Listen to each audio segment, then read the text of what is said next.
Bonjour à tous. J'ai fait ce petit message vidéo avant de partir à Doha pour la 18e conférence des parties à la Convention Climat. Faute de pouvoir, vous l'aurez compris, être parmi vous aujourd'hui.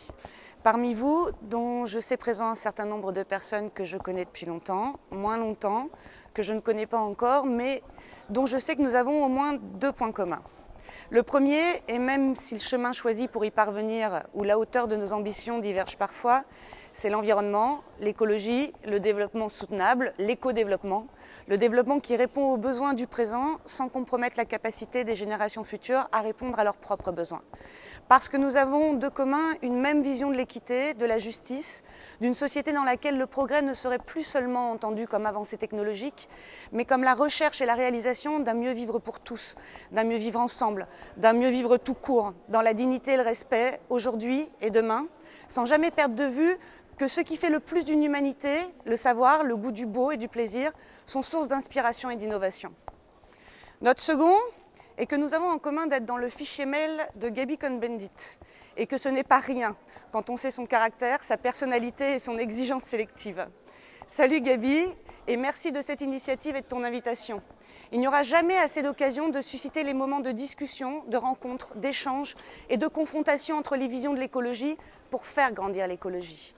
Fédérer, réunir, rassembler autant que possible pour que la nébuleuse devienne planète, ce ne doit pas être une surprise que j'aspire à œuvrer et œuvre au rassemblement, au fédéralisme des écologistes comme des États de l'Union européenne, quand on sait d'où je viens, de France Nature Environnement, une fédération.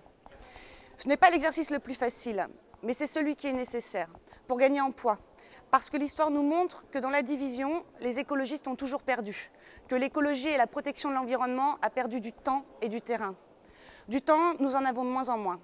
Les enjeux et mesures que nous proposons et défendons sont de plus en plus urgents. L'actualité ne cesse de nous le rappeler. Face à la réalité du XXIe siècle, nos idées gagnent la société, mais pas encore tout à fait grâce à notre force de conviction, notre capacité de pédagogie, notre capacité à partager, à mutualiser les bonnes expériences et réalisations et à faire adhérer à notre projet global de société. Nos idées gagnent la société à coup de catastrophes naturelles et climatiques, de scandales sanitaires, de catastrophes industrielles. Celles-là même que nous voulons éviter. Celles-là même qui ne sont possibles que parce que les écologistes n'ont pas réussi à totalement gagner leur place au cœur du pouvoir, dans le cœur des citoyens et citoyennes. Et cette situation n'est pas satisfaisante. C'est pour cela que je pense que cela doit être notre objectif, c'est le mien, nous unir, convaincre de nos idées par l'action et le projet, par la valorisation, la mutualisation des expériences, par l'écoute, la pédagogie, le coup de poing sur la table lorsqu'il est nécessaire, pour participer à changer la donne, pour devenir incontournable.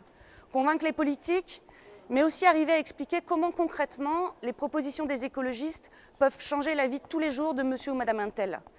Parce que l'écologie, ce ne sont pas que des contraintes supplémentaires, c'est avant tout une formidable opportunité de sortie de crise avec de nouvelles recettes.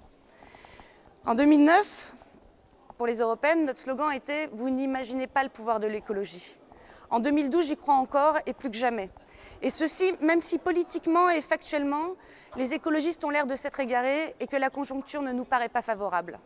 Je crois toujours, et sur expérience, le rejet d'ACTA, une première dans l'histoire du Parlement européen, le sommet de Nagoya et tellement d'autres petites victoires, même si ça ne va pas assez vite, même si ça ne va jamais assez loin, même quand on a l'impression de ne pas vraiment avoir gagné, souvent on a évité de reculer.